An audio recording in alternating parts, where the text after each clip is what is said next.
This documentary is created for educational and historical purposes only.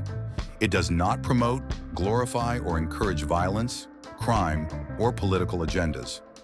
The events described are based on publicly available reports and records of the 2010 Tivoli Gardens incident. Viewer discretion is advised, as some topics may be sensitive. In May 2010, the eyes of the world turned toward a small community in Kingston, Jamaica, Tivoli Gardens. What began as an extradition request for one man would erupt into one of the most controversial security operations in the nation's modern history. This documentary revisits the events that unfolded, the forces involved, and the lasting impact on Jamaican society. This is the story of the Tivoli Gardens incursion of 2010. Christopher Dudus Coke, alleged leader of the Shower Posse gang, was wanted by United States authorities on drug trafficking and weapons charges. In August 2009, the U.S. formally requested his extradition. For months, the Jamaican government hesitated. The delay sparked political debate, public tension, and speculation about the depth of Coke's influence. By May 2010, the government had no choice. The extradition request was signed, setting in motion a chain of events that would shake Kingston to its core. Inside Tivoli Gardens, a stronghold known for loyalty to Coke, residents prepared. Makeshift barricades rose across streets. Concrete blocks, burned vehicles, and even barbed wire were placed at key entrances. The atmosphere grew tense. Ordinary citizens feared what was to come, while rumors spread that armed men were preparing to resist. On May 23, 2010, the government of Jamaica declared a state of emergency in Kingston and St. Andrew.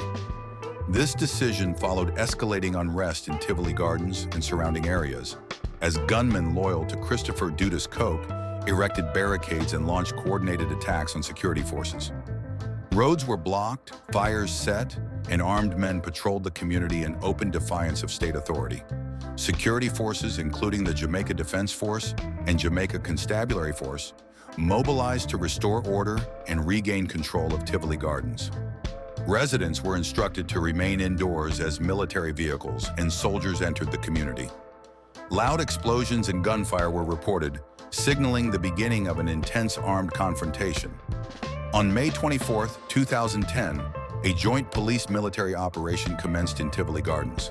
Soldiers and police advanced into the community under heavy fire from armed men. The operation aimed to dismantle criminal strongholds, remove barricades, and capture Christopher Coke, who was believed to be inside the area. House-to-house searches were conducted, and several firearms, ammunition, and explosives were seized. Security forces faced fierce resistance, resulting in prolonged exchanges of gunfire. By the end of the day, numerous residents and alleged gunmen were killed, though the exact number of casualties became a matter of national and international concern.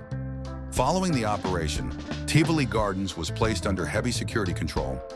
Reports of civilian deaths, alleged extrajudicial killings, and human rights abuses emerged.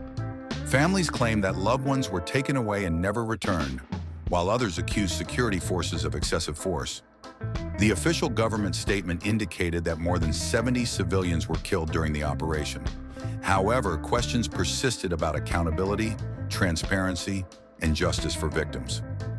International human rights organizations, local advocacy groups, and the Jamaican public called for a full inquiry.